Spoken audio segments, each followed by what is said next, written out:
Hey, it's Mark. Welcome to the training table. Today I want to talk about compliance, all right? And what does that mean, okay? I see things happening, different events that happen where they talk about compliance. And I often hear that from people saying, well, if they had just complied with the officer, if they just did what the officer said.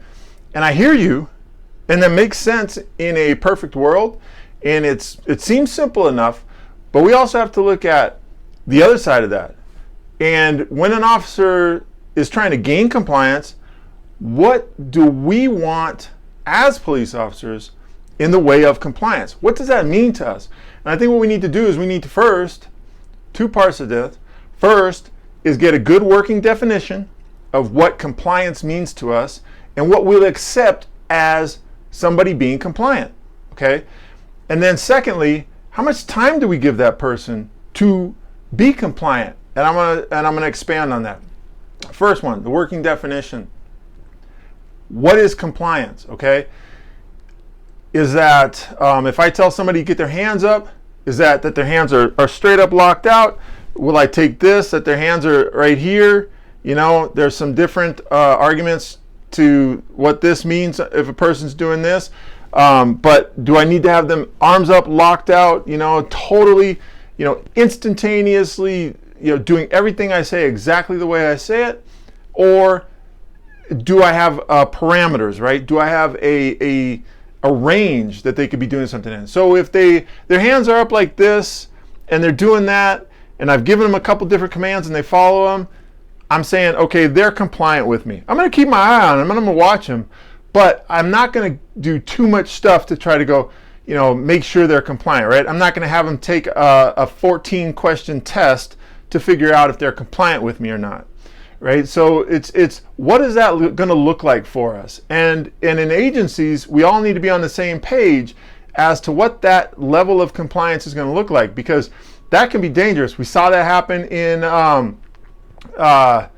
want to say it was Arizona, where a guy had led officers on a car chase, and when he stopped, he was giving up. He was kneeling on the ground. One officer told him to stand up, and the canine officer either didn't hear it or didn't pay attention that the guy had been doing what the officer had said for the last several minutes. And the guy went to stand up, and the guy sent his dog on the suspect, and shouldn't have. Okay, the suspect was compliant.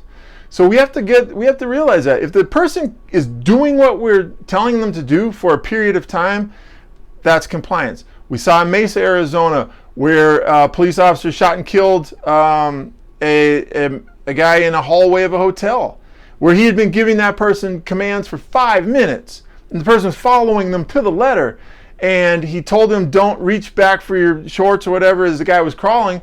Well, the guy was crawling, he was drunk, he was scared, he was worried, he started to fall, and he reached back for his shorts, and the guy shot and killed him. Now, there was no way the guy was suddenly going to reach for a gun, but that officer, see, I understand what you want to say, compliance is ongoing. However, we also need to be smart enough to realize when the person is not suddenly becoming non-compliant. Philando Castile, same thing. He was told to get his license, registration, insurance. He was reaching for it. He told the officer he was a concealed carry permit, but he was reaching for his wallet. So was he compliant with the officer? Absolutely. We have to understand what that means to ourselves, because we can't tell somebody to do something and then when they do it, we take that as a sign of non-compliance or as a threat. Okay? So, number two, how much time do we give them, right? We get used to doing scenario-based training with our role players, who are usually who? They're usually other police officers, or they're civilians who understand police training, and so they come in to help us as role players. But what aren't they? Well, they aren't intoxicated, they aren't high, and they aren't having mental health issues, okay? So they are sober as we are, they understand our commands, and half the time, they're doing the commands before we even tell them, right? We all know that, we see it. And so then we get in the real world, and we're dealing with a person who's high, a person who's drunk, or a person who's having mental health issues, or is thinking a lot of other thoughts on their mind.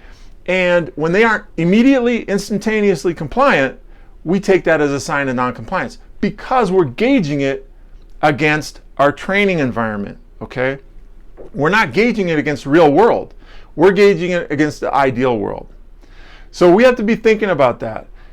Is the person taking 5 seconds to understand us and process through because they're trying to figure out a way to attack us or to run away? Or are they just trying to work through the process? We have to remember the OODA loop, right? Observe, orient, decide, act. It impacts us and it impacts the other person. So in every instance, every situation we're in, we have at least 2 OODA loops we as police officers must account for and must be aware of. And I think we forget that sometimes. We're only worried about ours. I have to work through my OODA loop so that I can do what I need to do. But we also have to remember that the suspect or subject, the person we're interacting with, has an OODA loop that they have to work through. So when we tell a person, get your hands up, we have to let them process that. And I think that's one of the things that didn't happen last week in Chicago with Alex Toledo, the 13-year-old boy being shot and killed. You can say whatever you want. He had a gun. He's 13 years old. He's not going to make good decisions. Car insurance companies know that males don't make good decisions until they're at least 25. You all know that because you were happy the day you turned 25 and your insurance went down. So when we want to sit there and think a 13-year-old is going to make good decisions, we're only kidding ourselves, okay? Just straight up. So we have to remember, the officer told him, drop the gun. He did, but he just didn't do it as quickly or in the manner that the officer expected based on the officer's training or what have you. And then he ended up shooting and killing a 13-year-old, which I'm sure he didn't want to do. If you want to do that, you shouldn't be in policing, right? Should never be a good day to have to shoot a 13-year-old no matter what, really, unless it's just so blatantly obvious, okay? But that's the thing we have to be thinking about. When we're talking about compliance, 2 things. What does it mean to us and those around us? And with that suspect, how much time are we going to give them to process the information and be compliant? All right? There, food for thought. If you have any comments, concerns, questions, hit me up. All right? Spread this. We need to be talking about this. We've got to be working on constantly improving our product and our service.